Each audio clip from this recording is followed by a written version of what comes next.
Tara, samahan niyo ako sa Rated DP, kung saan ang bawat kwentong privacy ay mahalaga. Rated DP with Josh.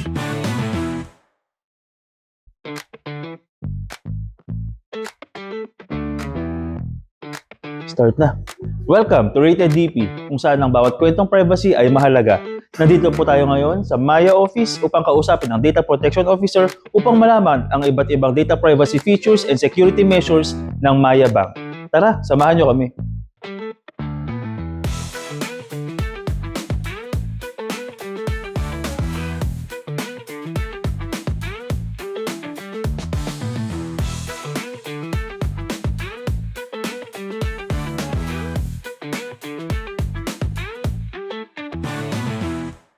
Hi, Atty. Hi, Sir JC. Welcome Hello. to Maya. Nice to see you again.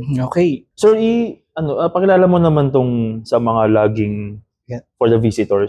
So ito yung ating visitor management system. So dito naglalog yung mga bisita namin dito sa office. Okay. So we made it automated or digital para mabawasan natin yung ating mga paper trail. So pwede kong subukan. Subukan Okay. natin. New visitor. So new Ayan, visitor. So privacy statement. pagbukas natin, nandyan agad yung ating data protection and privacy statement. So we are letting our visitors know what is being collected from them and ano yung paggagamitan natin ng mga information na kinokollect natin. Talagang sa you are kanila. only collecting those which are necessary Mhm. para sa pag-process, no? Oo. So sige, try natin. I agree. Ayan. So we only collect kung ano yung minimum information that we need from our visitors. Ayan. Organization, host employee. Sige, sir. Kayo maglagay, sir. Sige. Ayan. Ayan. And merong camera. And then, merong camera. So, ayan, nag-smile ka pa. So, mag-register ako. Register ka. Ayan. Ayan, registered ka na. So, ngayon, dito naman tayo. So, as part of our perimeter security, meron tayong face authentication. Subukan mo nga. Ayaw Ayaw. pumasok. Ayaw Sir, ka ikaw. pumasok. Okay. So, only Yo. authorized personnel are allowed inside the office premises. Oh. So, pasok tayo. Okay, so nandito tayo ngayon sa Blast Off. So, ito yung new hire employee orientation ng Maya. Mhm. And one of the topics na dinidiscuss during the Blast Off is data privacy, showing our commitment to compliance with Data Privacy Act of 2012. So, currently, nagsasalita ngayon yung member ng team namin about how Maya complies with the Data Privacy Act of 2012. Pwede ba tayong sumilip, sir? Tara.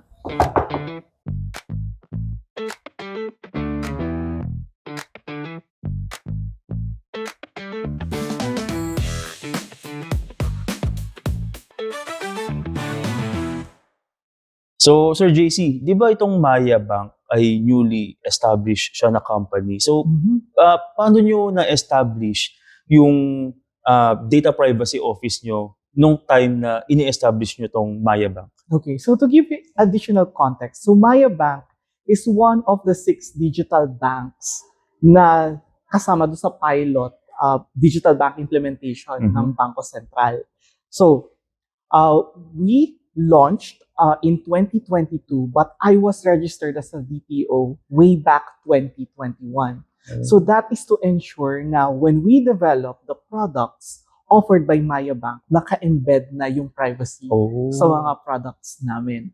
So, during that time, prior to the launch, Mhm. nung dinedevelop namin yung mga products, so inimplementa namin agad yung privacy by design and by default. So, the Data Privacy Office is involved in the product design process. Okay. So, we have reviewed yung mga screens, yung mga data flows, how will it be perceived by the users, what information are we collecting Mhm. from them, how do we inform them about the data processing. So lahat yung dinadaanan namin. So ngayon, parang kumbaga, bago pa talaga ma-establish itong Maya Bank, meron na agad DPO para kapag Mhm. nag-transition, parang readily available na agad yung data Oo. privacy office nyo. Oo, ready na agad. Ready na lahat. Okay. So pag nung ni-launch namin yung mga products at yung mga services ni Maya Bank, lahat yun may naka-embed na privacy na. Nice.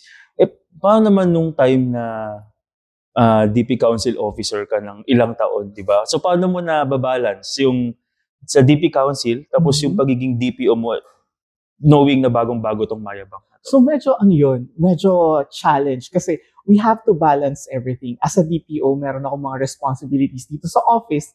And as a Data Privacy Council officer, meron din akong responsibilities sa council. But then, yung goal naman nung both roles is to protect the information of the data subjects or of the Filipinos in general. So parang nag-a-align naman yung kanyang vision. Mhm. So I just have to make time to ensure that I balance everything, na hindi ko na neglect yung responsibilities ko dito sa office. At the same time, I continue to serve the council together with the other officers of our Okay. sector. So sa mga hindi po nakakaalam, si Sir JC po ay ang secretary ng non-bank financial institution Mhm. sector, but previously siya yung representative ng sector na yon. Mhm. Ayan. So Sir JC, bilang bago nga itong Maya Bank na to, ano yung tingin mo ang may offer mo as to the security measures mo sa Maya Bank from other banks? Ano yung parang advantage mo as newly established bank sa ibang banks? Okay. So when we built Maya Bank, so in-ensure namin na i-adopt namin agad yung shift left. So it's putting privacy and security at the beginning of the development process. So when we develop everything, laging kasama sa mga requirements na dapat na-conduct yung PIA, o nakalatag na yung mga security requirements. Kung may involved na third parties na kailangan magawa yung mga assessment to third parties, there should be agreements in place, whether a data sharing agreement or a data processing agreement. So dapat lahat yun malinis. And as to confirm or to validate whether we are doing things properly, so we had ourselves certified under ISO 27001 and ISO 27701. And we successfully passed both audits and got certified Nice. for ISO 27001 in 2022 and ISO 27701 in 2023. Nice. So talagang very talaga, no? Swak talaga yung security measures na implemented within your organization since nasa-certify nga kayo ng ISO. Oo, so we have to ensure na we protect aside from getting those certification, gusto namin ensure na we protect the trust that is given to us by our customers. Kasi we believe that our business is founded on our customers' trust. So they entrust us with their money and their information, and we have to ensure that we protect that trust and we do not break their trust. Yun. Kasi, di ba, pag na-break yung trust, mahirap na ibalik yun. Parang may hugot kayo. So, bagong bank, paano naman yung awards natin bilang bagong banks tayo? Di ba may mga may mga recognition na kahit na bago pa lang tayo. Pwede mo ba kaming i-introduce doon kung ano yung award na nakuha ninyo? Okay, so when the PAO Awards or the Privacy Awareness Week Awards was launched in 2021, so we were wondering, kailan kaya kami makakakuha ng isa sa mga trophies na yan? So come 2022, when the PAO Awards 2022 was launched, sinubukan namin. So sabi namin, subukan kaya natin mag-submit ng entries. And then we were shortlisted not just for one, but for 3 categories. So we were a finalist for the Privacy Management Program of the Year. We were a finalist for the Data Protection Officer of the Year and the Privacy Initiative of the Year. So we submitted the Fraud Patrol for Privacy Initiative of the Year. And during the award ceremony, we were surprised that we won the Privacy Initiative of the Year, considering that we were up against more established and bigger companies. So it was really an honor. And also, it was a challenge for us na parang we already won an award. So kailangan we have to ensure na we are very consistent with our implementation. And hindi tayo magkakaroon ng problema when it comes to when it comes to our security measures kasi parang, di ba, nanalo kayo ng award tapos hindi kayo consistent sa inyong mga implementation. So we took it as a reward and as a challenge as Yes. well. So, ano ba yung fraud patrol? Paano ba siya naisip as an initiative and kung paano mo siya na-i-implement talaga? Okay, so way back the pandemic, di ba, dahil nagkaroon tayo ng upsurge when it comes to digital transactions, biglang nagkaroon din ng uptick when it comes to fraud incidents. So marami tayong mga kababayan ang nabibiktima ng mga scammers. So we initiated this fraud patrol to increase awareness of our customers about safeguarding themselves when doing online transactions.